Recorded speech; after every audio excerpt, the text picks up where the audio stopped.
Tardes. En nombre de la Subcomisión de Micología de la Asociación Argentina de Microbiología y SADEVAC, les damos la bienvenida a todos a este nuevo taller, en este caso de queratitis fúngica, diagnóstico de epidemiología, que en este caso vamos a tener dos disertantes de excelencia, la doctora Patricia Minervini y la doctora María Florencia Dávalos, que nos acompañan en el día de hoy, y junto con Guillermo García Esfrón estamos coordinando este taller. En primer lugar, la disertación va a estar a cargo de la doctora Patricia Minervini. Ella es bioquímica a cargo del sector de microbiología del Hospital Oftalmológico Santa Lucía de la Ciudad de Buenos Aires, una persona con amplísima experiencia en este tema y a quien todos recurrimos cuando tenemos una duda o pasa algo con alguna muestra ocular. Siempre está Patricia y siempre nos responde. Realmente hoy es un lujo que nos acompañe, que nos va a mostrar toda su experiencia. Y también contamos con la presencia de la doctora María Florencia Dávalos. Ella es magíster en micología clínica y esta es bioquímica también de microbiología del Hospital San Bernardo de Salta, así que hoy nos acompaña desde Salta y ella también tiene experiencia en este tema, ha sido uno de sus temas, así que realmente muchísimas gracias Florencia también por acompañarnos y Patricia por supuesto. En primer lugar va a hablar Patricia, en segundo lugar Florencia y al final dejamos un espacio para las preguntas. Les pedimos a todos que por favor apaguen las cámaras y el audio para que pueda tener mejor resolución lo que vamos a ver. Así que bueno, Patricia, bienvenida. Mil gracias nuevamente en nombre de la subcomisión por acompañarnos hoy y para mostrarnos toda tu experiencia. Bueno, muchas gracias a ustedes por la invitación, la verdad, un lujo. Bueno, voy a compartir la pantalla.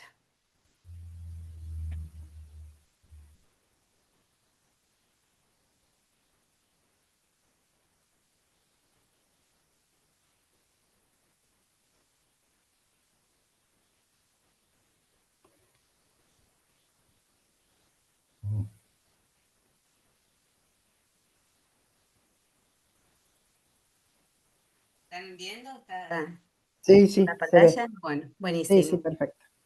Bueno. Bueno, como dijo Gabriela, la idea un poco es hablarle desde mi experiencia en el hospital en este tipo de patología durante tantos años. Es un hospital oftalmológico, el Hospital Santa Lucía, del gobierno de la ciudad de Buenos Aires. Hola a todos, mi nombre. Oye, esperen, algo pasó. Hola a todos. Oh. Bueno, un poco la idea es hablar de la toma de muestra, de los factores de riesgo, de los diferentes métodos de diagnóstico, de los agentes etiológicos prevalentes y vamos a dar unas palabras con respecto al tratamiento. El primer caso descrito fue en el año 1879, solamente fue un directo en Alemania, un médico alemán, pero no hubo resultados de cultivos. En realidad fue en el año 1912 donde hubo el primer hallazgo en el cultivo y presumiblemente fue un fusarium. A partir de 1912, los hongos pasaron de ser meros contaminantes en las queratitis para ser potenciales patógenos. Es una enfermedad cosmopolita, más frecuente en países subdesarrollados, con alta humedad y precipitaciones, tales como India, que representa el 60% de la queratomicosis en todo el mundo, Singapur, Nigeria. Está producida no solo por hongos filamentosos, sino también por levaduras. El diagnóstico no es solo clínico, porque muchas veces se confunde con queratitis bacteriana, por lo cual se necesita realmente el análisis microbiológico para poder definir que sea una queratitis micótica. Y los antifúngicos son de uso limitado y son poco eficaces. Bueno, acá tenemos un esquema de globo ocular donde ustedes pueden visualizar en la porción anterior la córnea. La córnea, que se encuentra en la porción anterior, tiene distintas zonas. Una zona central, paracentral, periférica y limbar. Cada una tiene un espesor diferente, desde 52 micras hasta 1000 micras. Es transparente, es avascular y está profundamente inervada. Por ello, entonces, algunas queratitis, sobre todo por protozoos, acantamueva, producen un intenso dolor. Ahora, uno se pregunta si es avascular, ¿por qué cuando hay una queratitis hay tanta reacción inflamatoria? Porque justamente todos los tejidos lindantes a la córnea, a la conjuntiva, están profundamente irrigadas. Entonces, cuando hay una lesión a nivel corneal, migran neutrófilos, leucocitos, macrófagos, linfocitos hacia la zona de la lesión. Además, las células corneales tienen una alta capacidad de liberación de citoquinas, con lo cual atraen a toda esta reacción inflamatoria. Ustedes lo que ven acá es esclera, que es la parte blanca del ojo. O sea, esto sería un botón esclero-corneal. Si hacemos un corte transversal de la córnea, vamos a ver que está compuesta por 5 capas. La capa más externa es el epitelio, que está constituido por 3 tipos de células epiteliales. Tiene una alta capacidad de regeneración y no deja cicatriz tras ser lesionada, o sea, hay una recuperación. Cuando una tiene una queratitis, una lesión, ese epitelio se puede regenerar. Luego tenemos la membrana de Bowman, que es acelular. Luego tenemos el estroma, que ocupa aproximadamente el 90% del espesor corneal y está formada por fibras de colágeno, glicoproteínas, glucoproteínas y algunas células transeúntes. Luego tenemos la membrana de Descemet y por último el endotelio, que a diferencia del epitelio está formado por una sola capa de células y no tienen capacidad de regeneración. O sea, una vez que está lesionada, no puede volver a regenerarse. Para que el hongo pueda penetrar dentro de la córnea, tiene que haber una disrupción del epitelio. Los hongos no atraviesan un epitelio intacto, a diferencia de algunas bacterias que lo pueden hacer. Una vez que ingresa a la córnea, pasa al estroma, donde allí comienza a multiplicarse. Y ahí es donde empieza a ser la lesión necrótica. Ahí está un tiempo multiplicándose y si no es tratado a tiempo, puede atravesar la membrana de Descemet del endotelio e ir directamente al interior del ojo, con lo cual su erradicación es bastante complicada. Bueno, dijimos que la queratitis puede ser producida tanto por levaduras como filamentosos. La clínica es un poco diferente, pero a veces no se puede decir con clínica si es una levadura o un hongo micelial. Se puede presumir. Las levaduras tienen por lo general, los abscesos son blanco amarillento, bordes limitados y por lo general está asociado a una lesión corneal preexistente.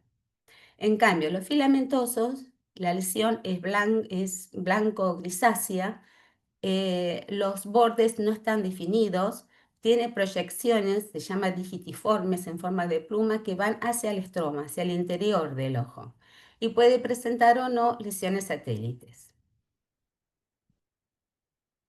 Bueno, los factores de riesgo. Dijimos que para que el hongo pueda penetrar, tiene que haber una disrupción del epitelio.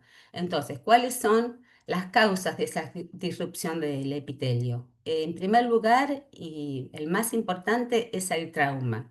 Sobre todo el trauma con materia vegetal orgánica, o sea, rama de árboles, arbustos, incluso materias de suelo.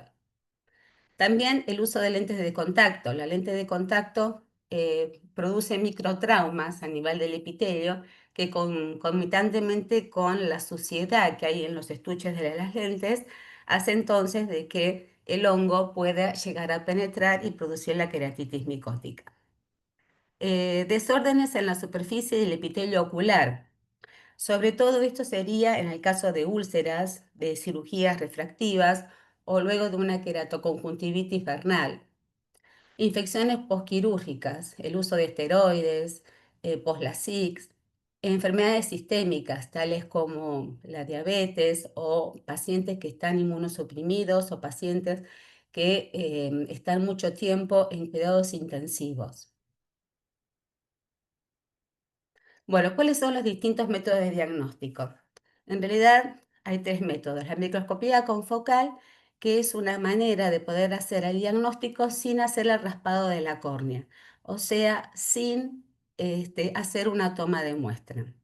La biología molecular, la PCR, que tiene la ventaja de sobre todo hacer un diagnóstico cuando hay un paciente con una queratitis de tratamiento antifúngico, pero tiene como desventaja la cantidad de contaminantes que puede llegar a darnos, el costo y además que la accesibilidad que tenemos, y también actualmente no está disponible ninguna técnica comercial validada para las muestras corneales, o sea, los laboratorios no tienen cantidad suficiente para validar ensayos internos o comerciales. Y los métodos convencionales, que es lo que nosotros manejamos en el hospital, que serían los directos y los cultivos, que realmente nos dan mucho resultado y están en primer lugar para nosotros. Unas palabras con respecto a la microscopía confocal. El paciente llega con una lesión corneal, entonces coloca la frente en el cabezal del microscopio, es un microscopio especial, hay pocos en el país, y inmediatamente se observa en una pantalla lateral una imagen en vivo en tiempo real de la estructura corneal.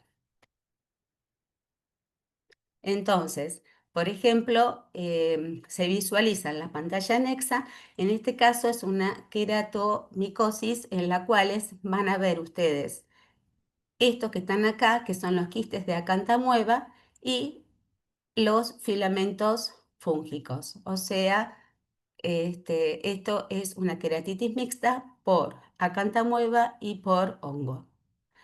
Ellos, en un trabajo de 103 casos probados de queratitis, ya sea por biología molecular y cultivo, 91 fueron identificados por microscopía confocal. O sea, tiene una sensibilidad de un 88% y una especificidad del 91%.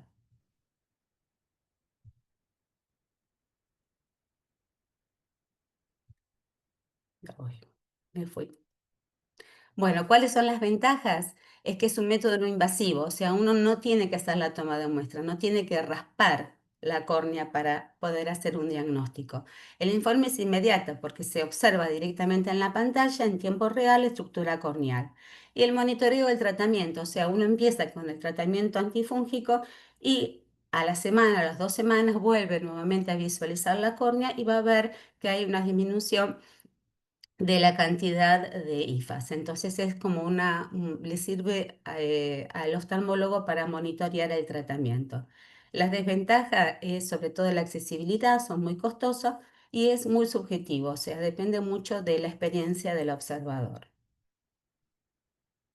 Entonces vamos directamente a lo que está en nuestras manos, en lo que tenemos disponible, yo creo que en todo tipo de laboratorio, en toda institución, en todo hospital, que son los directos y los cultivos.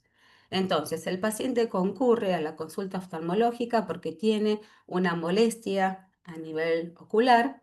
El oftalmólogo lo observa por la lámpara de hendidura, observa la lesión y decide hacer la toma de muestra.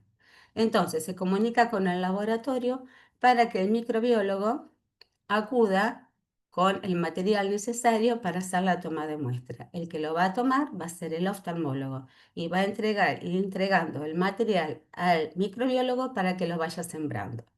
Como el microbiólogo no siempre está disponible, porque este paciente puede llegar a la 1 de la mañana, a las 2 de la mañana, nosotros damos de alguna manera clases todo el tiempo a los oftalmólogos para que aprendan a cómo hacer la siembra en los medios de cultivo. Y no esperar entonces hasta el día siguiente para que el paciente venga y se tome la muestra, porque estamos perdiendo tiempo y por ahí el paciente ya viene con tratamiento y los cultivos van a ser negativos. Bueno, la toma de muestra se hace bajo lámpara de hendidura, se raspa los bordes y el lecho profundo de la córnea. Esto es muy importante, no ir hacia donde está de alguna manera todo el acúmulo de reacción inflamatoria, porque ahí el hongo no lo vamos a encontrar. Lo importante es ir raspando donde el hongo va tomando de alguna manera, haciéndose lugarcito, que es siempre en los bordes, y ir hacia el estroma, hacia el interior. Vamos a hacer 2 o 3 extendidos. Eso en primer lugar. no debe faltar 2 extendidos mínimos para hacer una coloración de Gram y Giemsa. Y luego vamos a hacer la siembra en medio saguro-glucosado sin antibiótico. La manera que uno va, o sea, cuando uno le entrega la caja con los medios necesarios para hacer la siembra, el médico puede decir que tiene sospecha de una queratitis micótica, pero no aseverar que sea una queratitis micótica. Entonces nosotros tenemos que entregarle junto con el saburo los medios para una queratitis bacteriana. Y si es necesario, agregar un medio adicional para cantamueva. Ahora, como la cantidad de muestra que uno toma siempre es tan escasa, o sea, los abscesos a veces son tan pequeñitos, que hay que dar prioridad. Si la clínica manifiesta de que es una queratitis micótica, luego de los vidrios que siempre van a ir en primer lugar, va a ser el saburo glucosado y luego el resto para bacterias, sangre, tiolecolato y en el caso para cantamueva. O sea, a la inversa sería si uno sospecha queratitis bacteriana. Primero los vidrios, luego el agar sangre, tiolicolato y por último el saburo. Entonces, lo que está en negrita es lo que no debe faltar, o sea, el Gram, el Giemsa, el calcofluoro white, siempre y cuando ustedes tengan accesibilidad al mismo, yo no la tengo. Hidróxido de potasio al 10%, siempre y cuando el bioquímico esté disponible en ese momento para hacer un directo. Y el saburo que tiene que ser sin antibiótico.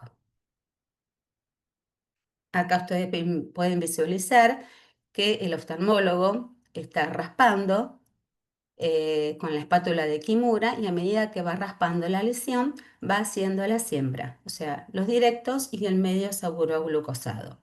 Muchas veces uno no tiene la espátula de Kimura, pueden utilizar lancetas, que es la que se utiliza para sangría estériles. Es lo mismo, mejor que las agujas estériles.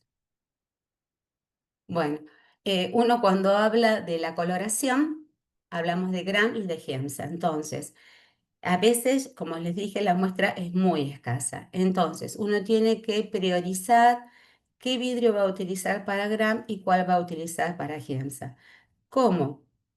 El porcentaje de queratitis es mucho mayor, las bacterianas con respecto a las micóticas, nosotros usamos el vidrio que tiene mayor material, mayor cantidad de material para la coloración de Gram.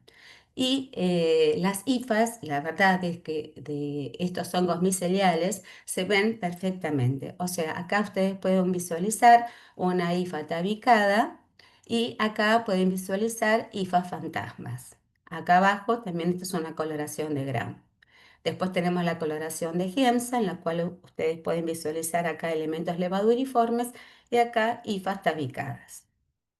En caso de que ustedes en el Giemsa, por ejemplo, quieran de vuelta colorearlo y no haya material, pueden decolorar el Gram y volver a colorear para Giemsa.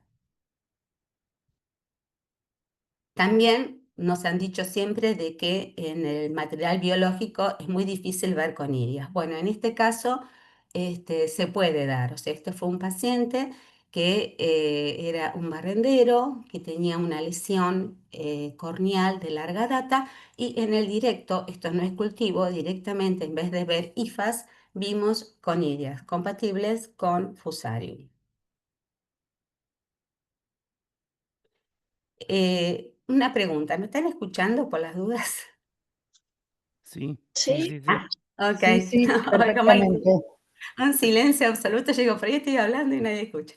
Bueno, después con respecto a la concordancia que tenemos entre examen directo y cultivo, fíjense que la concordancia es muy alta, un 94,3%, pero esto es por algo, o sea, cuando el cultivo es positivo, como siempre, el hongo, de alguna manera, que hay en queratitis micótica, son hongos ambientales, entonces hay que corroborar sí o sí con los directos. Entonces, si yo tengo un cultivo positivo y el directo es negativo y la clínica no es compatible con un hongo, o sea, lo primero que hago es volver nuevamente a mirar los directos y trato de tomar otra muestra para poder confirmar ese cultivo. O sea, no me quedo con ese cultivo y digo, sí, esto es un Aspergillus. No, tengo que chequear que realmente el patógeno sea un patógeno, el Aspergillus, y no sea un contaminante. De viaje en aseguratuviaje.com. Ahorra hasta un 50% y paga en cuotas. Las mejores marcas en el mismo lugar. Cotiza ahora y contrata tu asistencia. Escucho algo, no sé. Sí, sí, se escucha. Si alguien tiene encendido, que por favor todos silencien. Bueno, nosotros, esto fue una cantidad de abscesos corneales que recopilé, que fueron 1326. De esos 1326 abscesos corneales, sin tener en cuenta la queratitis por protozoos, por Acanthamoeba, tuvimos queratitis bacteriana un 80% aproximadamente y queratitis micótica un 17%. También no hay que olvidarse que puede haber queratitis mixta. Este porcentaje de queratitis micótica, que en este caso fue un 17%, en realidad año a año oscila entre un 16 y un 18%. Es muy raro que baje del 16% y es muy raro que supere el 18%. Los agentes prevalentes dentro de la queratitis micótica, que ese 17% eran 225 casos, tenemos en mayor proporción Fusarium. Luego tenemos Aspergillus en un 9.3%, tenemos Cándida en un 8.9%, Alternaria en un 3.5%, Sarocladium en un 2.2% y otros en un 14.7%. Dentro de los otros agentes prevalentes, tenemos Pseudoalescheria, Penicillium, Scopulariopsis, Fusicola, Mirotesium, Purpureocilium, Boveria, Giberella, Curbularia, Bipolaris, Exeroilum, Phealophora, Phaeocrimonium, Coletotricum, Lacidiplodia, Foliota. Esto en realidad a veces uno llega y a veces uno no llega a género, a especie y a veces tampoco a género, entonces son enviados estos cultivos al Instituto Malbrán para que ellos nos digan por biología molecular, en caso de ser necesario, el género y la especie. Bueno, dentro del Fusarium, que en total fueron 138, o sea, realmente es importante el Fusarium, tenemos especies del complejo Fusarium solani, tenemos un 76.09%, que ahora tenemos que acostumbrarlo a llamarlo Neocosmopora spp, o sea, que las especies del género Fusarium solani pasaron a ser la Neocosmospora. Yo voy a seguir hablando de Fusarium porque estamos acostumbrados al mismo, pero bueno, la idea es empezar a acostumbrarnos a hablar a nombrarlo de otra manera. Bueno, tenemos el Fusarium dimerum en segundo lugar, en un 19.57%, que sería el Bicifusarium, y luego tenemos otros que fueron un 4.35%, en lo cual tenemos Oxysporum, Proliferatum, Semitectum, Subglutina. Dentro de los Aspergillus, que tuvimos 21, en cambio Fusarium tuvimos 138, o sea que está en segundo lugar, muy lejos del Fusarium. Tenemos Aspergillus fumigatus en un 52.38%, sección Flavi 19.05%, sección Terrae 14.29% y otros como Calidostus, Parasiticus y Sidowi un 14.29%. Dentro de las cándidas tenemos Candida albicans en un 70%, Candida parapsilosis en un 15% y Candida tropicalis en un 3%. Esto es bastante común en las pacientes, en las mujeres que tengan una enfermedad de base, sobre todo pacientes diabéticas y añosas. En cuanto a los factores de riesgo, entonces hablamos de que el principal factor de riesgo para producir una disrupción del epitelio es el trauma ocular, asociado sobre todo al género Fusarium, en un 61%. Luego tenemos un 16% asociado a enfermedad sistémica, en donde el agente etiológico más frecuente fue la cándida. un 13% asociado al lente de contacto. Esto en los primeros años teníamos bastante aislamientos de Sarcladium killiensis, pero últimamente hemos visto que ha cambiado y ahora tenemos Purpureosyllum linacinum como agente etiológico más frecuente. Y otros, bueno, que tenemos un 10% asociados a alteración del epitelio, que además del Fusarium tenemos otros agentes etiológicos. Esto fíjense en que teníamos 225 casos de creatitis micótica, de los cuales solamente 190 pudimos llegar a reconocer o a conocer cuál fue el factor de riesgo. En cuanto a la edad y el género más frecuente en cuanto a género femenino, la edad oscila entre 50 más menos 22, es Cándida, con Cándida albicans en primer lugar, y en género masculino tenemos la Neocosmopora o especie de género Fusarium, con una edad de 35 más menos 21, en un 78.2%. O sea que realmente la mayor cantidad de nuestros pacientes que cursan con queratitis micótica son hombres.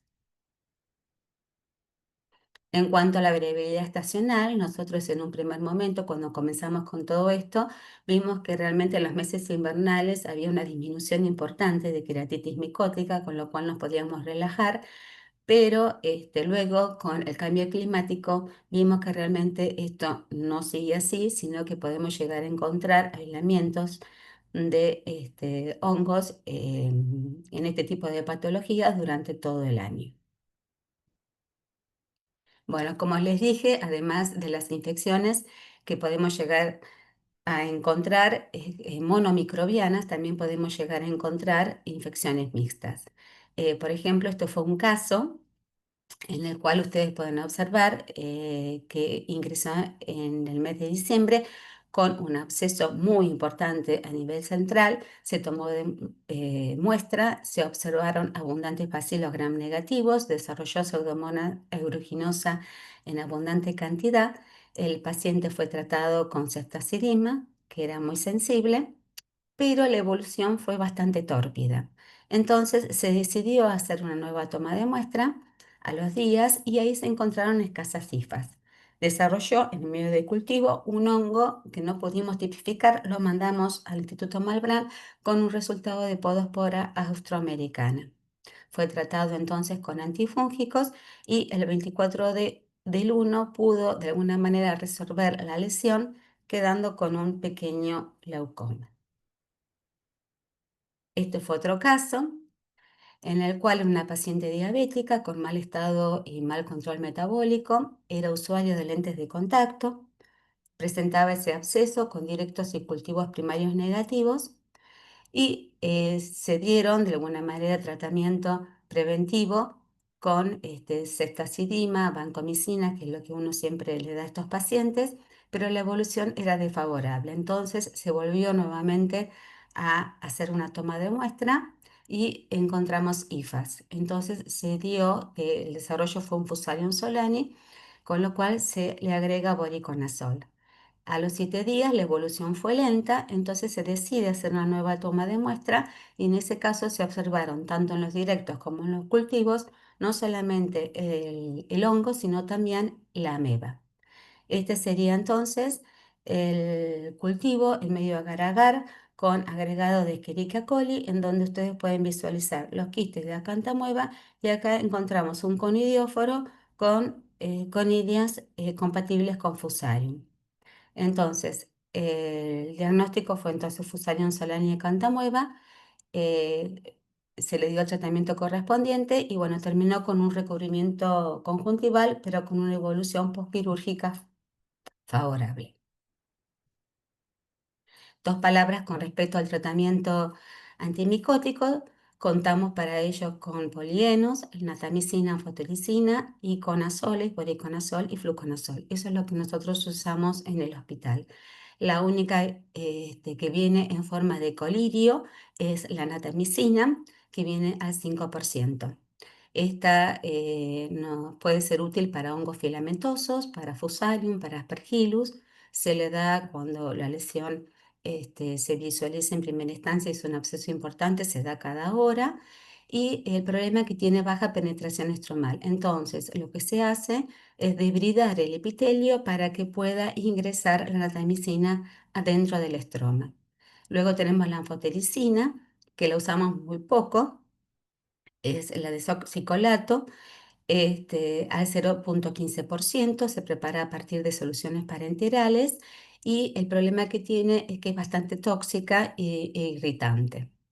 Luego tenemos el voriconazol, en el cual se prepara también de solución parenteral al 1% y se le da en forma tópica y a veces cuando el absceso es importante se da por vía oral, 200 miligramos día cada 12 horas.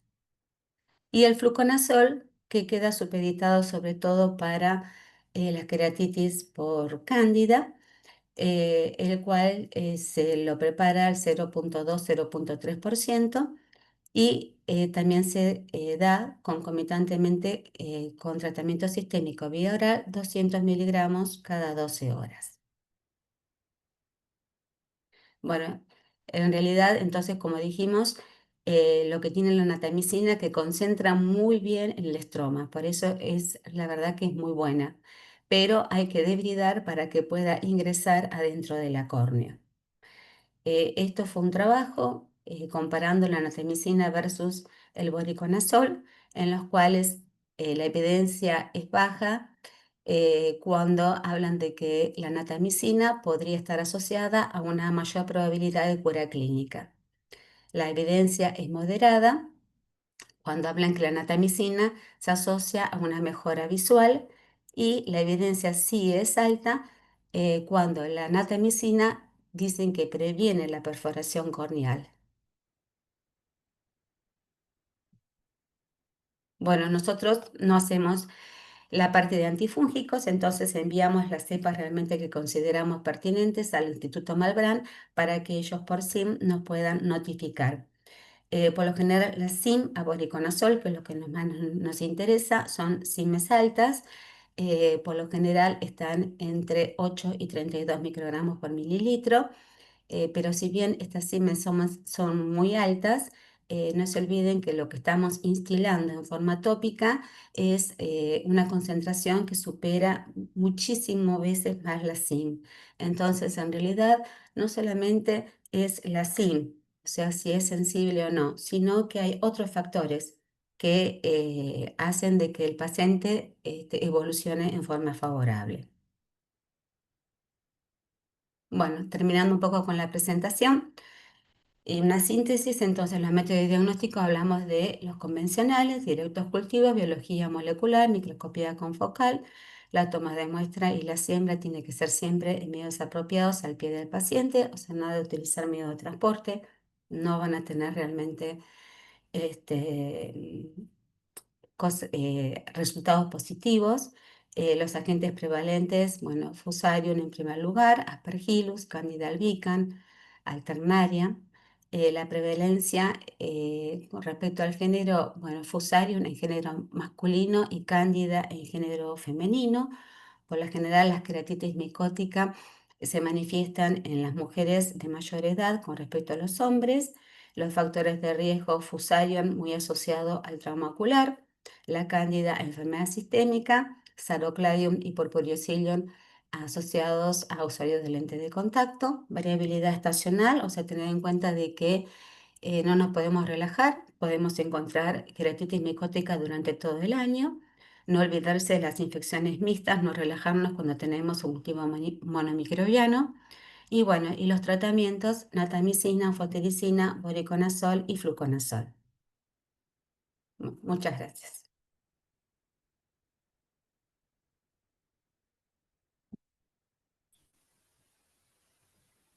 Bueno, muchísimas gracias a vos, Patricia, realmente todo muy claro como siempre, una amplia experiencia, todo lo que nos mostrás, acá llueven los aplausos. Pero bueno, vamos a seguir ahora con la presentación de Florencia y al final dejamos las preguntas, así que los que quieren ir haciendo preguntas las pueden ir haciendo en el chat, que nosotros después se las vamos leyendo a los disertantes si les parece bien. Así que Florencia, si vos ya podés compartir tu presentación. Bueno, ahora vamos a ver.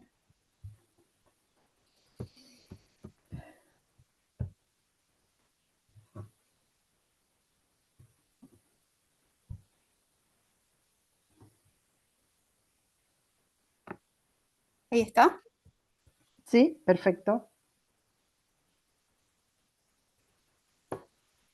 Bueno, como ya me presentaron, soy Florencia Dávalos, del Servicio de Microbiología del Hospital San Bernardo de Salta. Estoy muy agradecida por esta invitación y también por compartir el taller con la doctora Patricia, quien es mi referente en este tema y a quien frecuentemente consulto por el WhatsApp. No nos conocíamos cara a cara, pero sí por teléfono. Bueno, yo les voy a hablar un poco de la epidemiología de la queratitis fúngica en la provincia de Salta. Bueno, ya como explicó la doctora Minervini, la queratitis fúngica es una afección caracterizada por inflamación, ulceración de la córnea, de curso subagudo, cuyos agentes causantes son hongos patógenos oportunistas y cuya prevalencia va a depender según la ubicación geográfica y la época del año. Y se va a caracterizar por ser más frecuente en zonas rurales de regiones tropicales y subtropicales de países en vías de desarrollo. Y va a tener a Fusarium en su concepción tradicional, también Aspergillus y Curbularia como sus principales agentes etiológicos. Digamos, el factor predisponente más frecuente es el traumatismo, donde interviene materia orgánica, y es la causa más común de ceguera irreversible, lo que subraya la importancia de un diagnóstico temprano y un tratamiento adecuado. Bueno, en la provincia de Salta podemos observar diferentes áreas geográficas con diferentes climas. Hacia el oeste se encuentra la zona de la Puna, de clima árido, andino. Hacia el centro se encuentra una zona de valles, quebradas y sierras, donde el clima es templado. Y hacia el este observamos la zona de las yungas, que es de clima subtropical, también con zonas semiáridas con una marcada estación seca. Bueno, la capital se encuentra en el área del Valle del Lerma, es la zona más densamente poblada de la provincia y alrededor está rodeada por zonas rurales de gran importancia agrícola. Bueno, nuestro hospital se encuentra en la ciudad capitalina y es el de mayor complejidad de la provincia, que atiende pacientes agudos adultos. Y anualmente se reciben aproximadamente 10.000 consultas oftalmológicas al año. Bueno, nosotros hemos estudiado, hemos analizado los diferentes casos que recibimos en un periodo de 3 años y 6 meses, desde abril del 2022 hasta septiembre del corriente año. Recibimos 159 casos de úlceras corneales con sospecha de queratitis infecciosa, de las cuales obtuvimos un 25% de queratitis fúngicas, un 19% fueron bacterianas, un 1% correspondieron a parásitos, principalmente a Cantamueva. También obtuvimos algunas queratitis mixtas en un 3% y el 52% de los casos resultaron negativos. Entre las queratitis mixtas hubieron 2 casos de hongos asociados a parásitos y 3 de ellas fueron asociadas a hongos con bacterias. En cuanto a la edad, tuvimos un rango de pacientes de entre 26 y 86 años, que dieron una media de 47 años, que corresponde a la edad adulta productiva. En cuanto al género, los pacientes masculinos resultaron afectados en un 77% y tan solo un 23% correspondió a pacientes femeninas. La relación hombre-mujer fue de 4,3 a 1. Bueno, el traumatismo fue el principal factor predisponente, dándonos en un 85%, seguido del tratamiento antibiótico previo en un 57%, lo que sugiere que el uso inadecuado de antibióticos puede contribuir a la presentación de estos casos. Otros factores predisponentes, bueno, fueron diabetes, inmunosupresión, tratamiento con esteroides y en mucho menor medida el uso de lentes de contacto y cirugías oculares previas. Bueno, la ocupación que más se asoció con la queratitis micótica fue la del trabajador rural en un 32%, seguida del trabajador de la construcción en un 20%, también indicando la vulnerabilidad de este grupo para sufrir traumatismos oculares.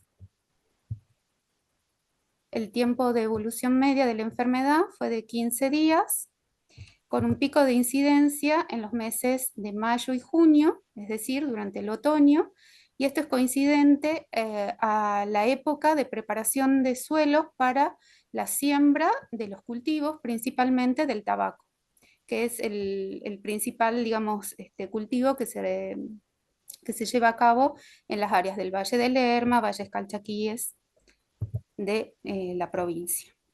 Bueno, en este mapa podemos observar la distribución de los casos estudiados, donde la mayor cantidad se concentró en el área de Salta Capital, pero también, digamos, de esta zona, que es la zona del Valle del Lerma, el Valle de Siancas y los valles Calchaquíes, todas zonas templadas. Una menor proporción de casos también se encontraron en el área de lo que son las yungas salteñas, que son de clima subtropical, y por ahí esta menor frecuencia, si bien también es zona de importancia agrícola y subtropical, pero pienso que los casos que nosotros estudiamos eran de pacientes que fueron derivados a nuestro nosocomio, es decir, que se trasladaron hasta la capital. Entonces, tal vez muchos de ellos se resuelven en el sitio de origen, o también muchos de ellos no pueden trasladarse por los escasos recursos, no llegan hasta la capital. Bueno, lo que nosotros tradicionalmente conocemos como fusarium, actualmente se definió sustentado en estudios polifásicos que incluyen la morfología, el rol ecológico, la producción de metabolitos, la identificación molecular y la filogenia. Los definieron en distintos géneros. Y esto implicó que especies del complejo Fusarium solani quedaron ubicadas dentro del género Neocosmospora, especies del complejo Fusarium dimerum dentro del género Bicifusarium, y después dentro del género Fusarium, junto a muchas otras especies del complejo Fusarium fusicuroi y Fusarium oxysporum. De 44 queratitis fúngicas que obtuvimos, 42 desarrollaron en cultivo, de las cuales un 76%, 76,2% fueron hongos hialinos y un 23,8% hongos de matiáceos. No obtuvimos hongos levaduriformes. En este gráfico podemos ver la distribución de los géneros aislados y podemos observar que los géneros predominantes fueron Neocosmospora, que era el complejo de especies Fusarium solani, en un 31%, y el género Bicifusarium en un 29%, que correspondían las especies del género, del complejo, Fusarium dimer. Lo que podemos observar y que nos llama la atención es esta proporción prácticamente equivalente de estos dos géneros, que difiere al resto del país y a lo que se reporta en diferentes partes del mundo. Después encontramos también al género Curvularia en un 10% y al género Fusarium también en un 10%. Alternaria en un 7% y después en mucha menor medida distintos géneros como Coletotrichum, Pseudosporium, Cladosporium, Stauronosporis, Montagnula, y también llamativamente el género Aspergillus lo obtuvimos en muy baja frecuencia También respecto al resto del país y al resto de otras partes del mundo con clima tropical y subtropical. Bueno, acá podemos observar las principales características macro y micromorfológicas de los géneros predominantes. En el caso de Neocosmospora, se pueden observar colonias de aspecto flocoso, en colores que van desde el blanco, crema, amarillento, con el anverso también crema o amarillento, y presenta unas monofiálides largas y septadas, que son productoras de microconidios. En algunos aislados también se observaron macroconidios. En el caso de Bicifusarium, las colonias son de un desarrollo más moderado y presentan tonalidades que van del blanco al salmón, pasando por distintos anaranjados, también en el reverso, donde se observa un pigmento poco difusible. Y en la micromorfología podemos ver que se producen macroconidios directamente a partir de la hifa y también a partir de monofiálides, pero mucho más cortas, y algunas de ellas que son más ensanchadas hacia la base. En algunas especies también se pueden observar polifiálides. Entonces estas características nos permiten poder distinguir entre estos dos géneros con la morfología. Bueno, en esta tabla podemos observar la identificación molecular de la mayoría de las cepas que analizamos, que estudiamos, y los distintos marcadores moleculares que se utilizaron.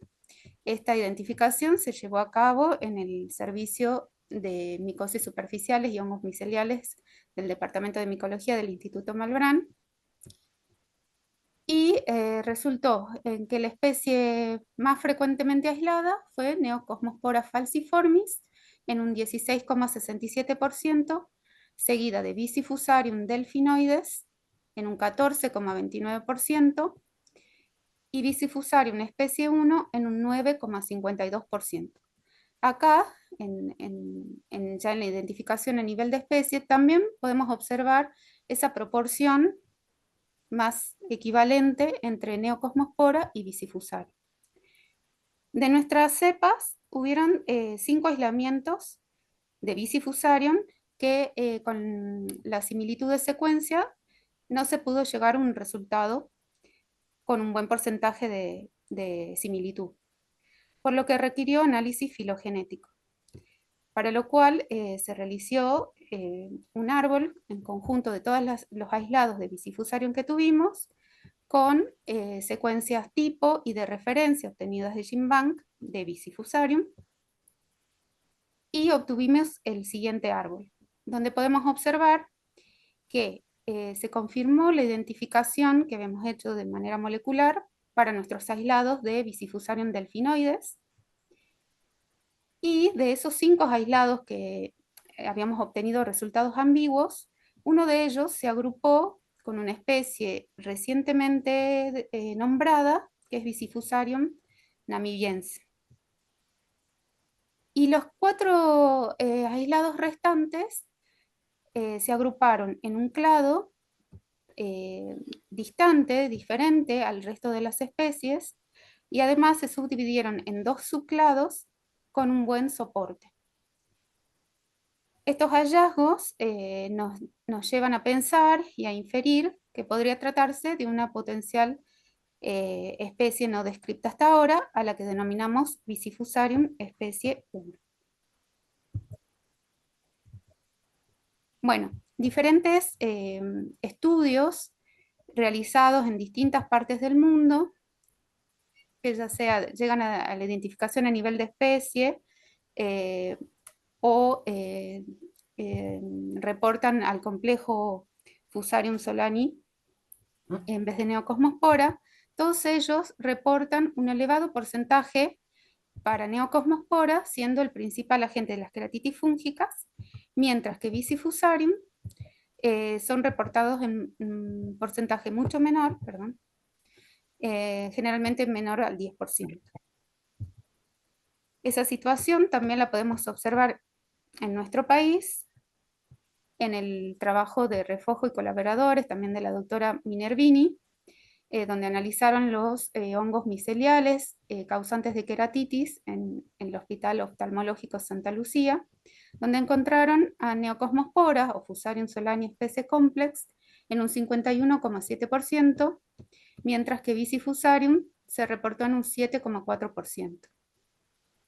En otro estudio de Julián Fernández, que estudió la diversidad en neocosmosporas asociadas a queratitis, también del Hospital Oftalmológico Santa Lucía, obtuvieron como principales especies a Neocosmospora solani en un 45,68%, seguida de Neocosmospora, falciformis y Neocosmospora queratoplástica. La situación en Paraguay podemos visualizarla en este trabajo de la identificación polifásica de especies de Fusarium en muestras de úlcera de córnea de Rocío Argüello, que obtuvo un 54% de Neocosmospora queratoplástica, seguida de 38,5% de Neocosmospora falciformis como principales especies obtenidas, mientras que Bicifusarium delfinoides, en este caso, solamente se aisló en un 5%. Bueno, como conclusiones, podemos decir que la queratitis micótica en nuestra región es más prevalente que la bacteriana, y esto es coincidente a otras áreas tropicales y subtropicales. Los datos demográficos y los factores predisponentes concuerdan con la literatura, siendo los pacientes masculinos en edad productiva, de labores rurales o de la construcción los afectados en mayor frecuencia por traumatismo ocular. A diferencia de otras regiones, la epidemiología en Salta muestra a Neocosmospora y Bicifusarium en proporciones prácticamente equivalentes, y Aspergillus no resultó ser un patógeno de importancia en las queratitis de nuestra área. La identificación a nivel de especie por métodos moleculares y el estudio filogenético en los casos necesarios permitieron obtener datos más precisos y especies antes no descriptas o no reportadas. Todo esto nos impulsa a extender y ampliar el conocimiento sobre la variabilidad regional de esta patología, tanto la distribución de especies como la incidencia y el tipo de infección. Y bueno, eso es todo. Muchas gracias.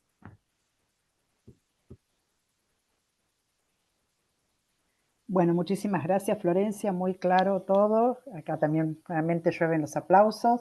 Hay varias preguntas en el chat que les vamos a ir pasando. Guille, si vas leyéndoles, así les hacemos. Y bueno, si siguen escribiendo dudas que tengan.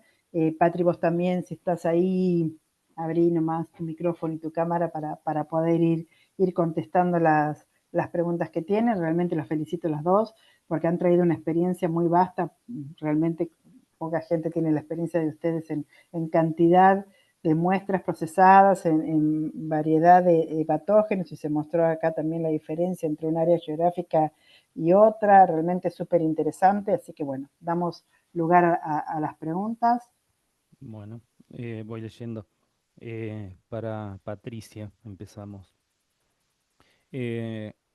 Preguntan, ¿cómo realiza la entrega del caldo tioglicolato y cómo beneficia al diagnóstico? ¿Hay mucho porcentaje de contaminación? O sea, nosotros en la caja, cuando entregamos la cajita, ¿sí? Con los materiales, el saguro, el agar sangre, si se puede, un agar chocolate y un medio tioglicolato. El medio tioglicolato lo entregamos en tubo de ensayo, de vidrio, o sea, sale desde el laboratorio preparado, ¿sí? Ahí es donde directamente, una vez que se toma la muestra con lanceta, se tira directamente la lanceta dentro del medio tioglicolato y ahí se deja incubando durante 7 días. No tenemos contaminación, nunca. O sea, como mucho podemos llegar a tener el desarrollo de un coagulasa negativo que es propio de la flora colonizante de conjuntiva, pero no tenemos. Y nos sirve muchas veces como para constatar por ahí algún patógeno bacteriano que está, una queratitis, por ejemplo, bacteriana, que viene con tratamiento de ceftacidima. Por ahí podemos llegar a tener la recuperación en el medio tioglicolato. O sea, siempre lo dejamos como en observación. Nos ayuda a resolver de alguna manera el caso. No, nada que ver con hongos, ¿sí? Es todo Sí, sí. para bacteria. Bueno, sobre esto mismo, hay dos o tres preguntas sobre lo mismo, las resumo con mis palabras.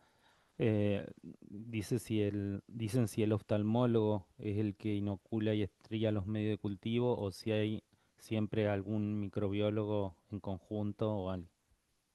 Claro, bueno, eso es un poco lo que yo les explicaba, que no siempre cuando el paciente llega con la lesión corneal, está disponible el microbiólogo para hacer el cultivo. O sea, el que toma la muestra siempre es el oftalmólogo. O sea, nosotros desde el laboratorio no podemos tomar la muestra, este tipo de muestra de abscesos corneales. Lo toma el oftalmólogo. Entonces, para no hacer ir al paciente sin tratamiento, porque es importante que el paciente se vaya con algún tratamiento, sin saber, no importa el directo, pero por lo menos que el paciente se vaya con un tratamiento, nosotros enseñamos a los oftalmólogos cómo hacer, cómo cultivar el medio agar sangre, el medio saburó, el medio tioglicolato, y lo hacen perfecto, no lo hacen peor que nosotros. O sea, es muy raro que tengamos una contaminación. Cuanto mucho podrán romper un poco más el medio de cultivo, pero en realidad lo hacen bien. Y yo prefiero eso antes de que el paciente venga al día siguiente con un tratamiento, un antimicrobiano, un antifúngico, y que ya después no tenga desarrollo. O sea, yo prefiero jugarme y que el oftalmólogo cultive en los medios, automáticamente esa caja es entregada al laboratorio como hay guardia, no de microbiología, pero hay guardia general, ya saben los bioquímicos dónde colocar cada uno de los materiales, si va a 28, si va a 37, y bueno, ya por lo menos ya tenemos la muestra sin tratamiento, que es lo más Bueno, importante. creo que ya lo contestaste, pero por las dudas, dicen también si hay algún medio de transporte que utilizan en caso de que el laboratorio de microbiología no esté en el mismo lugar. Pero bueno, yo creo que ya contestaste que Claro, no. ese es el problema, o sea que todo el mundo nos pregunta lo mismo y nosotros la experiencia que hemos tenido, porque lo hemos hecho con medio de Stuart, o sea, el transporte, no hemos tenido la misma casuística, o sea, perdemos. O sea, podemos tener algún desarrollo, pero la verdad que no es representativo del cuadro que tiene el paciente. Por eso preferimos que el paciente vaya al hospital y que ahí se tome la muestra. Y Bueno, Florencia, ¿ustedes también en su hospital proceden de la misma manera? Sí, sí, sí, en nuestro hospital, bueno, nosotros hicimos un cambio en la toma de muestra. Ahí la consulté a la doctora Patricia y trabajamos igual que ella. En el caso del hospital, el servicio de oftalmología nos llama y nos dice, tenemos un paciente para tomar la muestra, nosotros preparamos la caja y alguien del servicio de microbiología va y, bueno, es el médico oftalmólogo el que toma la muestra y nosotros sembramos en los medios. En el caso, a veces hemos tenido de otros hospitales o incluso de la parte privada, y en esos casos, bueno, se complica un poquito más. En el caso, por ejemplo, de la parte privada, el médico lo envía al paciente a que busque el material al hospital, vuelve al consultorio, le toma la muestra y el paciente nuevamente nos lleva la cajita con todos los medios. Y en ese caso es el médico el que siembra los medios. Está bien, muy bien, perfecto. Te digo, bien. si es un privado así, yo a veces prefiero que al menos me manden 2 vídeos y no me manden ni Stuart ni nada. Al menos visualizar los directos, poder hacer coloraciones y ver si realmente hay una observación de alguna IFA o algo. O sea, eso es fundamental. Lo demás Bien. está ahí, pero no lo tengo muy en cuenta. Está Bueno, bien. también preguntan, para ambas, la que quiera responder, si usan Saburo con antibiótico, sin antibiótico, ¿por qué es sin antibiótico en algún caso? Bueno, yo realmente lo uso sin antibiótico, pero ¿por qué lo uso sin antibiótico? Porque el seguro de alguna manera también puedo tener desarrollo de alguna bacteria.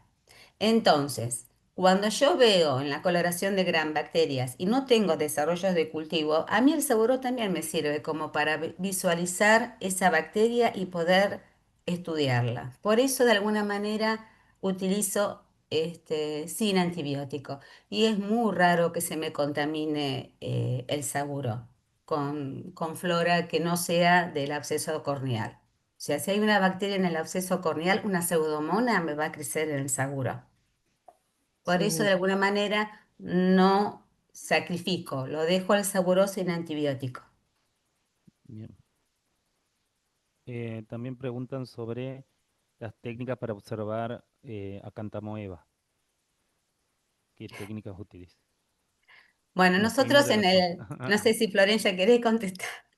No, yo la consulté a usted, así que conteste. Bueno, nosotros en realidad en el hospital se utiliza un medio baferiado que se llama el medio de Page. El medio de Page es un medio que tiene muchos nutrientes, entonces lo que se hace es colocar 3 mililitros en un tubito de centrífuga, se lo entrega, nosotros usamos un tubito de centrífuga estéril, se lo entregamos junto con la caja, ahí ponen el material, ese material vuelve nuevamente al laboratorio y ahí nosotros adicionamos Escherichia coli, ¿sí? Como para darle nutrientes en el caso de que haya una cantamueva y pueda pasar de la forma quística a la forma de trofozoito. Y luego hacemos en el medio agar-agar, también colocamos una gotita de ese medio de Page junto con la muestra y le ponemos Escherichia coli. En caso de que uno no tenga medio de page, porque la verdad que a veces es muy difícil prepararlo, lleva un montón de soluciones baferadas, se puede utilizar fisiológica. Entonces, mandan un tubito de centrífuga con fisiológica, ahí ponen el material, llega al laboratorio, es importante la adición de Escherichia coli, se dejan incubando y cada 3 o 4 días se observa el microscopio, a ver si hay quistes de acantamueva. Perfecto. Para ambas, cualquiera, dice, ¿cómo interpreta un examen directo negativo pero con un cultivo positivo para hongo o un examen directo positivo pero con un cultivo negativo? Bueno, eso es un poco yo lo que les dije, o sea, cuando yo tengo un directo positivo para hongos y un cultivo negativo, para mí es una queratomicosis, no hay duda, ¿sí? O Sí, sea, yo ya lo tengo. Puede ser de que haya, ya no haya más sustrato en la muestra y no haya sido bien cultivado el saburó. Para mí el directo positivo son palabras mm, santas. Ahora, mm, distinto es si yo tengo un cultivo positivo y un directo negativo. Como son, claro, pueden ser contaminantes, yo tengo que volver a la fuente, tengo que volver a los directos. Y si los directos son negativos, tengo que volver nuevamente a sacarle muestra al paciente, aun cuando la clínica sea compatible con una queratitis micótica. Tiene que haber una concordancia entre el directo y el cultivo. no, demuestra invasión tisular al verlo. Sí. Em, a Florencia le pregunto. Si sabe si hay diferencia en los perfiles de sensibilidad entre Neocosmospora y Bicifusarium. Sí, digamos, hay diferencia en las SIMs a distintos antifúngicos y las especies de Neocosmospora tienen SIM más altas que Bicifusarium. Bien. Y esta es una pregunta de mi lado. Em, o sea, cuando, o sea, ustedes ven una IFA, ¿no? O sea, tiene una eh, micosis probada ahí, eh, se inicia un tratamiento y después tardan en la identificación a nivel especie. ¿Han notado que influye esa identificación a nivel especie en cuanto a tener que cambiar un tratamiento, por ejemplo? En realidad todo se hace en el camino. O sea, si uno ya tiene un diagnóstico por un directo de la presencia de una IFA, o sea, ya de alguna manera está poniéndole el nombre, la clínica es compatible con una queratitis micótica, ya se comienza en nuestro caso con voriconazol. A veces cuando no hay a mano voriconazol, ponen fluconazol, pero por lo general no funciona bien. Y con voriconazol la cantidad que se instila en el globo ocular supera ampliamente la SIM, o sea, no importa tanto la SIM del germen. Igual cuando la evolución es tórpida, yo prefiero mandarlo al Instituto Malbrán para que chequeen cuál es la sensibilidad de ese hongo. Y por lo general son simes altas, pero bueno, hay otros factores que llevan al éxito terapéutico, no solamente es el voriconazol, puede ser muy sensible y sin embargo ir a recubrimiento conjuntival, o sea, no tener una buena evolución. Una pregunta para las dos. En su experiencia, ¿han visto peor evolución asociada a un determinado patógeno? a un determinado hongo o tiene que ver más con el paciente, el contexto? Mira, no sé, Florencia, vos que tenés más experiencia, pero para mí los hongos negros son fatales. Los Sí, hongos negros son fatales, no van para adelante. O sea, van para adelante, pero van al Así se muere. llevan todo puesto, claro. Se llevan todo puesto. No hay con qué darles. La alternaria, el bipolaris, no hay con qué darles. O sea, el hongo negro incluso ya en la misma lesión se puede llegar a ver hasta el pigmento. O sea, ya es como la sospecha está y bueno, y cuando crece el oftalmólogo se quiere matar. O sea, no tiene buena evolución. Igual siempre las queratitis micóticas son de una evolución muy torpida. No sé, Florencia, vos qué opinás, pero los hongos negros sí, para mí, sí, en nuestro caso también, cuando fueron hongos negros, no fue una buena evolución.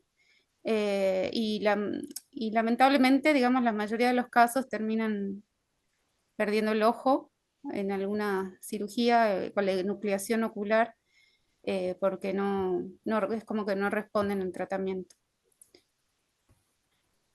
Está bien. Bueno, o sea que hay que temerles. Acá preguntan si llegan a recibir una muestra hisopo, ¿la rechazan o sirve aunque sea ver un directo? yo si la Difícil eso. muestra viene con un vidrio, con un directo, yo lo acepto, o sea, acepto el directo, pero hacerlo de un medio de Stuart, de ahí hacer un directo, o sea, lo hago para que el paciente pobre no se vaya con las manos vacías pero en realidad el resultado para mí no es confiable, salvo que sea algo positivo. Si es algo negativo, no es confiable. Claro, Claro, por la exactamente. dilución. Y una pregunta más, ¿les llegan para cultivo lentes oculares o el líquido de la lente ocular? Yo digo porque a veces eso, pero bueno, los que están también, que muchas veces llegan esas cosas, ustedes lo jerarquizan, ¿qué hacen? ¿Se usa, no? Mira, nosotros, por ejemplo, todo el usuario de lente de contacto que viene con tratamiento, ¿sí? A veces los cultivos son negativos. Entonces yo prefiero que realmente me deje el estuche con la lente. No que me manden la lente, no que me manden el estuche, sino que me manden todo. ¿Sí? Entonces yo ahí lo primero que hago es ver el líquido en el cual están inmersos, ¿sí? Entonces busco acantamueva, que es lo más importante, busco bacterias, veo si hay hifas, ¿sí? Pero para mí, o sea, cuando hay un tratamiento, sobre todo hablando de bacterias y hablando de acantamueva, la lente de contacto es una muy buena metodología como para hacer una sospecha o tener un diagnóstico presuntivo. No identifica cuál es el agente patógeno, no nos dice, este es el agente causal, pero presume que podría llegar a ser el agente causal. O Está sea, lo bien, tengo en cuenta. está Pero que bien, me envíen la lente con el estuche. está bien. Y con respecto a Neocosmoporan u otras especies de Fusarium y Aspergillus, la evolución es más o menos siempre la misma y depende más del paciente que del hongo. Si excluimos los hongos negros, que ya dejaron bien claro que son los que más nos asustan. Sí, la evolución para mí entre el Fusarium y la Neocosmopora y el Bicifusarium más o menos van de la mano. O sea, depende mucho de la respuesta inmune que tenga el paciente, ¿sí? Depende mucho de eso. No Acá tanto de la preguntan sensibilidad. si para la observación del medio de Page o el tubo con fisiológica para nevas realiza una centrifugación previa del mismo. No, no, para nada.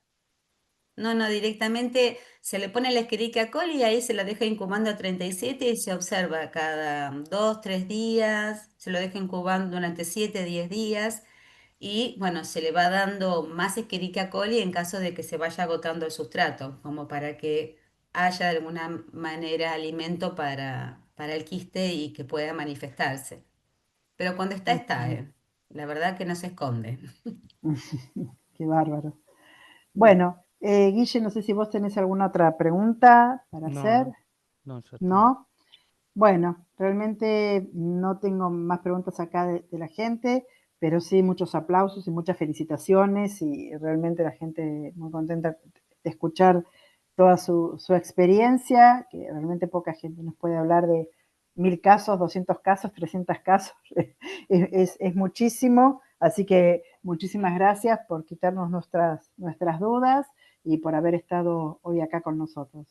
Guille. Bueno, gracias a ustedes por la invitación. Muchas gracias, muchas gracias. No, gracias Florencia y Patri.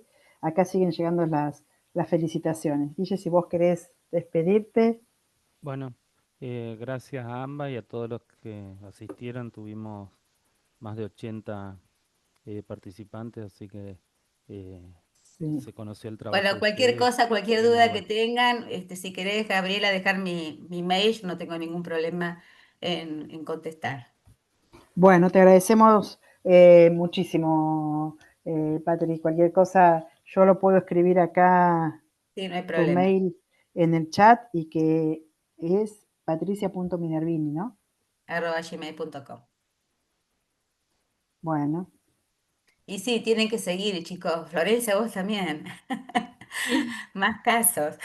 sí, vamos a seguir Claro, aplicando, Claro. vamos a seguir sí, estudiando.